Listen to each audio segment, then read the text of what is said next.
Shalom shalom అనగా మీకు సమాధానం కలుగును గాక.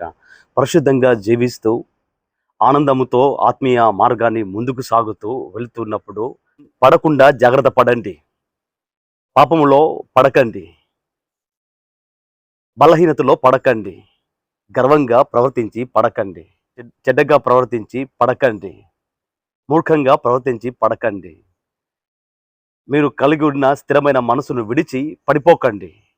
దురభిమానము పాపములో పడకండి. అలా పడకుండా ఉన్నట్లయితే ఆత్మీయ మార్గంలో అద్భుతముగా క్రీస్తుతో సమాధానముతో సహవాసంతో సాక్షిగా జీవించి ఆ పరలోకానికి వెళ్ళడానికి దేవుడు అద్భుతమైన అవకాశం మీ కొరకు సిద్ధంగా ఉంది. Thank you friend. God bless you.